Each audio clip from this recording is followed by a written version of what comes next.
घबराया ना करें जब लोग आपके बारे में मेरे बारे में को बात करें। कोई भी मुसलमान जब उसके खिलाफ कोई बात करे तो घबराए ना।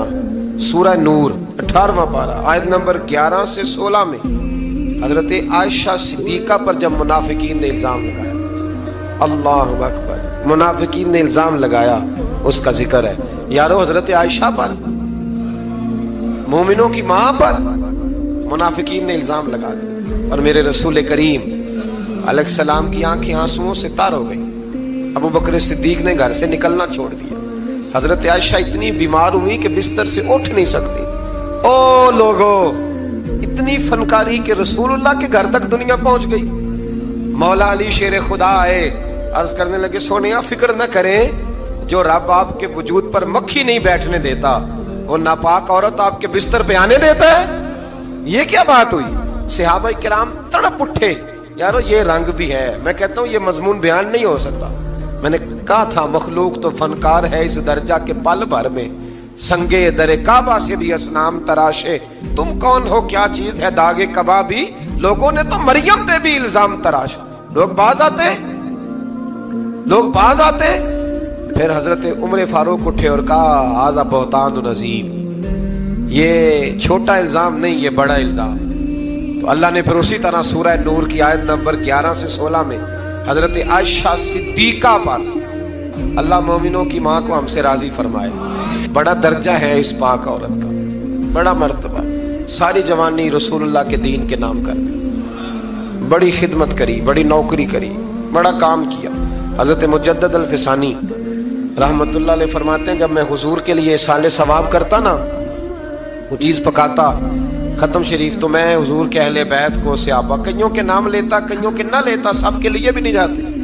कहते मैं कईयों के नाम लेता लेकिन कोई माज़अल्लाह बुग़्ज़ दावत नहीं। वैसे मेरे मुंह से ना हजरत आयशा का नाम कभी निकला ही नहीं, ना मैंने लिया। तो कहते एक दिन मुझे रसूल करीम की ज़ियारत हुई तो हुजूर ने फरमाया, तू मेरी आयशा का नाम ही नहीं लेता, तुझे पता नहीं मैं रोटी आयशा के घर खाता हूँ और तुम्हारे साले सवाब ही नहीं करता। वो मेरे लिए खाने पकाती है, मैं उसके घर खाना खाता। और ये वो मेरे महबूब की प्यारी ज़ौजा है कि हुजूर ने फरमाया, आयशा मेरे निकाह में आने से पहले हजरत जिब्रील ने मुझे तेरा नक्शा दिखाया था, गोया तेरी फोटो दिखाई थी, और फरमाया आयशा जब तू मुझसे राजी होती है तब भी मुझे पता चल जाता, और जब तू नाराज होती है तो तब भी पता चल जाता। हजरत आयशा कहने लगी, हुजूर मेरे माँ बाप कुर्बान हो, आज बताएं तो सही आपको कैसे पता चलता है।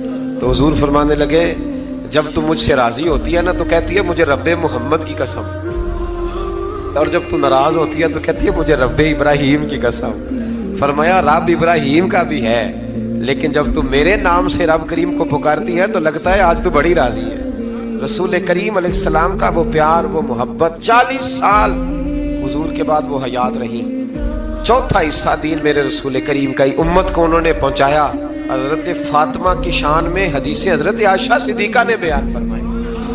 हजरत आयशा ने, जनाब खदीजतुल कुबरा के तज़किरे हजरत आयशा ने हमें बताए। इतनी सच्ची बीबी के बारे में बात करते हो, याद रखो सुबह क़यामत भी ये सारी उम्मुल मोमिनीन मेरे महबूब के साथ जन्नत में मौजूद हो। दुआ फरमाए अल्लाह हमें इन माओं का सदका खैरात अता फरमाए। तो आयत नंबर 11 से 16 में हजरत आयशा सिद्दीका पर जो मुनाफिकीन ने तोहमत लगाई उसकी जानिब इशारा फरमाया और उन चीज़ों का सद्देबाब किया जो मुआशरे के बिगाड़ का बाइस हो सकती हैं। जिन मुनाफिकीन ने ये तोहमत लगाई थी उनका पर्दाफाश किया। जो मुसलमान मुनाफिकीन के बुझाए हुए हसीन जाल में फंस गए थे उन पर इताब फरमाया और उनको तंबीह की वो आइंदा होशियार रहें और मुनाफिकीन के कहने पर ना आए। मुनाफिक मुसलमानों की इज्जत और नामूस को बर्बाद करने के दर पे, इसलिए मुसलमानों के लिए जायज़ नहीं कि वो सुनी सुनाई बात को आगे बढ़ा दें, बल्कि मोमिन मर्दों और मोमिन औरतों को अपनों के मुतल्लिक, ये अल्लाह फरमाता है, अपनों के मुतल्लिक नेक गुमान करना चाहिए। और अगर तोहमत लगाने वाले उस तोहमत पर 4 गवाह ना लाएं तो वही अल्लाह के नज़दीक झूठे हैं। और अगर दुनिया और आखिरत में तुम पर अल्लाह का फजल और उसकी रहमत ना होती तो तुमने जिस तोहमत का चर्चा किया था उसकी वजह से तुम्हें बहुत बड़ा आज़ाब पहुंचता। तुमने उसको सुनते ही ये क्यों ना कहा कि ऐसी बात करना हमारे लिए जायज़ नहीं। ऐ अल्लाह तू पाक है और ये बहुत ही संगीन बहतान है, ये बहुत ही, मैं कहता हूँ मुनाफिकीन ने किया तो जुल्म, पर देखें फिर अल्लाह ने हजरत आयशा की बरात कुरान में बयान फरमा दी और सूरह नूर उतरी हजरत आयशा की बरात की। نام بھی کیا ہے؟ سورہ نور۔